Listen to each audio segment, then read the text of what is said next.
안녕하십니까. 저는 이번에 대전 정동교회에 선교를 다녀온 유한청 공익돌의 이우민 청년입니다. 우선 간증에 앞서 저의 개인적인 이야기를 조심스럽게 나누고 싶습니다. 사실 저는 모태신앙임에도 불구하고 인격적으로 예수님을 만나기 전까지 교회를 싫어하면서 하나님을 부정하는 무신론자였습니다. 믿지 않는 사람들에게는 믿을 필요 없다고, 어차피 신 같은 거 존재하지 않는다고, 그리고 믿는 사람들에게는 전도와 선교가 참 미련하고 한심하다고 표현할 정도였습니다. 이렇듯 저는 선교가 굉장히 의미 없다고 생각했습니다. 사랑과 공의의 하나님이 살아계시다면 애초에 왜 선교를 가야 할 상황과 환경이 존재하는 것일까? 완전하신 하나님이 보호하신다면 도대체 왜 순교를 해야 하는 상황이 일어나는 것일까? 이런 의문들과 더불어 부정적인 현상들에 대해서 굉장히 세상적인 관점으로만 해석하고 생각했기 때문에 교회와 더욱더 멀어졌습니다. 자기중심적 사고, 이기심, 자만심, 교만함에 빠져 세상적인 것들에만 의존하면서 살았던 저의 부끄러운 과거였습니다. 하지만 올해 초에 있었던 작은 예수 동계 수련회를 통해 너무나도 큰 죄인인 저를 안아주시기 위해 두 팔 벌려 오랫동안 기다리고 계신 예수님의 사랑을 경험했습니다. 살면서 처음 느꼈던 정말 말로 표현할 수 없는 순간이었습니다. 이전과는 다른 새로운 삶을 살게 되었습니다. 하나님 앞에서 한없이 보잘것없고 연약한 저의 모습을 깨달은 그 순간부터 하나님만을 의지하길 원했습니다. 전혀 관심 없었던 찬양과 기도가 제 삶의 동력이 되었고, 한심하다고만 생각했던 전도와 선교가 저의 소망이 되었습니다. 그러면서 자연스럽게 선교에 대해 다시 생각하게 되었습니다. 이번 선교는 저의 생애 첫 선교였습니다. 저희 어머니의 평생 기도 제목이 아들과 함께 선교를 같이 한번 가보는 것이었는데, 하나님께서 그 어머니의 기도에 응답해 주셨습니다. 제 기억으로는 아마 올해 3월 중순쯤이었던 것 같습니다. 어느 지역으로 선교를 가야 할지 몰라 고민하며 하나님께 기도를 드리던 시기였습니다. 그러던 어느 날 갑자기 대전 선교 신청이 완료되었다는 교회 측의 문자를 받게 되어서 굉장히 당황했었습니다. 제가 신청한 적이 없었기 때문입니다. 그 이후 바로 어머니를 의심했지만, 하나님께서 이렇게 나를 대전으로 보내시기로 작정하셨구나 라고 생각했습니다. 그렇게 생각할 수 있었던 이유는 제가 방황하는 동안 애타게 기다리셨을 하나님 아버지의 사랑을 처음 경험한 올 한 해를 순종과 열정으로 온전히 하나님께 돌려드리고 싶은 저의 마음이었습니다. 사실 선교지를 가난하고 낙후된 지역으로만 생각했던 저는 처음에 대전이라는 도시로 선교를 가게 될 줄 몰랐습니다. 그래도 도시에 있으니까 열악한 상황은 아니겠지, 이런 저의 편견과는 달리 대전 정동교회 상황이 좋지 않았습니다. 과거에 그 지역에서 꽤나 번성했던 교회였지만 분열의 아픔이 뚜렷하게 잔존했습니다. 이런 상황에 놓인 정동교회를 위해 기도하기 시작했습니다. 그리고 현충일에 정동교회로 사전 방문해서 오래된 물건들을 정리하고 청소하면서 정동교회를 향한 마음이 더욱더 간절해졌습니다. 지역장님이 저에게 나눔과 교제 팀장의 자리를 제안했을 때, 그리고 이소영 목사님이 저에게 갑자기 어르신 초청잔치 진행자 역할을 제안했을 때 솔직히 부담스러웠습니다. 특히 어르신 초청잔치 진행은 제가 잘할 수 있을 것이라 확신이 전혀 없었습니다. 하지만 하나님께서 원하시는 것 같았기 때문에 제안받은 그 기회를 놓치고 싶지 않았습니다. 그래서 하게 됐던 것입니다. 절대 강요가 아닙니다. 분명합니다. 선교 첫째 날이었습니다. 정동교회에 도착해서 어느 정도 짐 정리를 하고 개회 예배를 드렸습니다. 먼저 찬양을 두세 곡 정도 했고, 정동교회의 회복과 부흥을 위하여 정말 하나님께 간절히 기도했습니다. 그래서 그런지 눈물이 났습니다. 단순히 감정적으로 슬퍼서 흘리는 눈물은 아니었습니다. 원래 눈물이 없는 편이기 때문에 저조차도 매우 놀랐고 뭔가 기분이 좀 묘했습니다. 정신을 부여잡고 근처에 앉아 계셨던 어머니를 의식해서 재빨리 눈물을 닦았습니다. 아마도 낯간지러웠던 것 같습니다.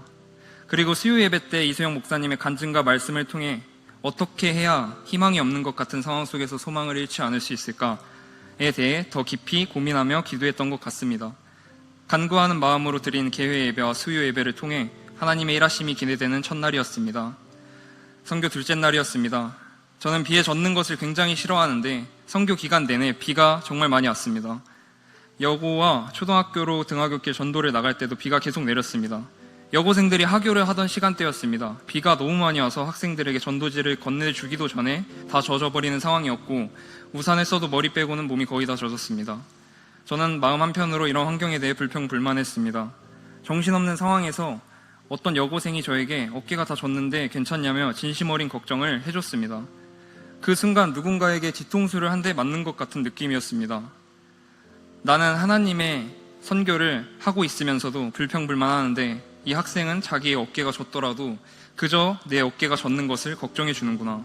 하나님께서는 이런 순수한 어린 양을 통하여 내 부족하고 연약한 부분을 다시 돌아보게끔 하시는구나. 이렇게 순간적으로 생각에 잠기다 보니까 그 학생에게 감사 인사 한마디 못해주고 보냈습니다. 인사를 못한 것은 아쉬웠지만 그 학생 덕분에 더 힘내서 전도에 임할 수 있었습니다. 이렇듯 저의 예상보다 저에게 따뜻한 반응을 보여주셨던 분들은 더 있었습니다. 저보다 한참 어린 초등학생들도 있었고 여고생들도 있었고 어르신들도 있었습니다. 그분들을 통하여 저에게 더 성숙한 선교를 원하시는 하나님의 마음을 생각해보며 회개했습니다. 지속된 폭우로 예정되어 있던 버스킹 사역을 교회 내에서 하기로 결정했습니다. 개인적으로는 아침부터 버스킹을 교회 내에서 하고 싶다는 생각이 들었습니다.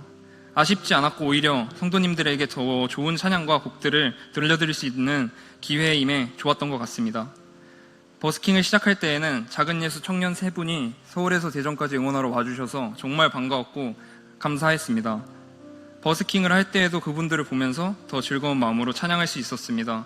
교회 내에서의 버스킹 사역으로 인해 성도님들이 감동을 받으신 것 같았고 우리 선교 팀원들도 가사를 묵상하고 찬양하면서 하나님의 은혜를 느낄 수 있었던 시간이었던 것 같습니다. 선교 셋째 날이었습니다. 저에게 있어서는 가장 큰 부담이 되었던 어르신 초청잔치 아이스 브레이킹 시간이 다가왔습니다. 시작을 알리는 축복송을 위해 기타를 메고 세팅을 하던 순간에 일찍 오셔서 흐뭇한 미소로 바라봐 주시는 어르신 3분의 얼굴을 보며 저의 부담감도 점차 사라졌습니다. 마치 하나님께서 저의 열심을 그냥 흐뭇하게 바라봐 주시는 것만 같았습니다. 그리고 하나님께서 세상을 사랑하사라는 찬양을 통해 하나님께서 어르신들도 너무 사랑하신다는 그런 직관적인 메시지를 어르신들께 전할 수 있어서 너무 좋았습니다. 또 어르신들도 찬양 후렴 부분을 같이 따라 불러주셔서 정말 감동이었습니다. 마지막으로 어르신들의 이야기를 들어드리고 뭉쳐있는 어깨를 주물러드리며 오히려 제가 더 행복해했던 것 같습니다. 주물러드리면서 잠시 주위를 둘러봤을 때 팀원들의 얼굴에도 행복한 미소가 보였습니다. 하나님께서 어르신들을 통하여 저희에게 주시는 행복을 느낄 수 있는 너무나도 귀하고도 감사한 시간이었습니다. 정동교회에서의 금요 예배는 정말 뜨거웠습니다. 모든 성도님들과 저희 팀원들이 주님만 사랑한다고 주님만 찬양하겠다고 고백하며 간증과 찬양을 드렸습니다. 개인적으로는 더 원합니다 라는 찬양을 할 때 하나님을 향한 갈망이 더 넘쳐나길 간구하며 동시에 정동교회에 역사하실 하나님에 대한 기대가 더욱더 넘쳐나길 부르짖었던 것 같습니다. 사실 저는 오래된 찬송가에 대해 거리감이 느껴지고 마음이 가지 않았었는데 선교기간 금요예배 때 찬양팀이 준비해온 오래된 찬송가들을 부를 때 거리감이 사라지고 그 찬송가들을 통하여 오히려 더 큰 은혜를 받았습니다. 어제에 이어 오늘도 작은 예수 청년 4분이 대전 선교를 응원하기 위해 방문했습니다. 그들은 모두 요한청이었습니다. 매우 반가웠습니다. 베드로청 부장님과 요한청 부장님도 방문해 주셨습니다. 이분들과 같이 정동교회에서 금요예배를 드릴 수 있다는 사실에 너무 감사했습니다. 예배 시간에 연극도 했습니다. 주은이 형이 직접 구상한 연극의 시나리오와 대한이 형의 연기 퀄리티가 너무나도 개인적으로 좋았습니다. 물론 저만 그런 것이 아니라 정동교회 목사님, 사모님, 성도님들까지 모두 극찬을 아끼지 않으셨습니다. 연극에 직접 출연하지 않았지만 제가 더 뿌듯해했던 것 같습니다. 선교 마지막 날이었습니다. 원래 예정이 없었던 요양원 버스킹 사역을 추가로 진행할 수도 있다는 사실이 목요일 밤 팀장 회의 때 처음 거론되었습니다. 처음에는 반대 의견이 대부분이었습니다. 하지만 하나님께서는 팀장들 중 한 분을 통하여 요양원 버스킹 사역을 진행하라는 메시지를 주셨고 결국 이소영 목사님에게도 같은 마음을 주셔서 금요일 늦은 새벽에 팀원들에게 오픈했습니다. 토요일 오후 일정에 해당 사역을 추가해서 진행하기로 결정했고 토요일 아침에 요양원 측의 승인으로 최종 결정되었습니다. 결국에는 팀원들 모두 한마음 한뜻이 되어 요양원으로 향했습니다. 정말 어떻게 본다면 여생이 얼마 남지 않으셨을 수도 있는 그 어르신들께 어떻게 버스킹으로 복음 메시지를 잘 전할 수 있을까 이런 생각과 고민을 하며 마스크를 끼고 제한된 환경에서 버스킹 사역을 준비했습니다. 버스킹이 시작되고 앞에 나와 찬양하면서 볼 수 있었던 것은 시작 초반에는 무표정이었던 어르신들의 표정이 점점 따뜻하게 변하는 것이었습니다. 그 중에는 몸이 불편하심에도 불구하고 박수까지 쳐주셔서 감동을 받지 않을 수 없었습니다. 버스킹이 끝나고 신성준 목사님과 눈물을 흘리며 영접 기도를 하시는 어르신 한 분을 보며 울컥했습니다. 요양원에서 나왔을 때 제 마음이 따뜻해지는 것을 느꼈습니다. 갑자기 하게 된 사역이라 어렵다고 판단했던 저희에게 하나님께서 계획하신 사역임을 확인시켜 주시고 놀랍도록 넘치는 은혜를 부어주셨습니다. 이렇듯 이번 대전 선교는 하나님께서 예비하시고 그 크신 뜻대로 일하셨습니다.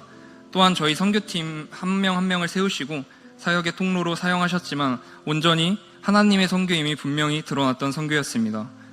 개인적으로는 그동안 잘 몰랐던 선교의 의미와 중요한 가치를 깨달을 수 있는 기회를 저에게 주셨습니다. 마지막으로 하나님께서 저를 비롯해서 대전 선교팀에게 부어주신 사랑과 은혜에 정말 감사드리며 간증을 마치겠습니다. 긴 이야기 들어주셔서 감사합니다.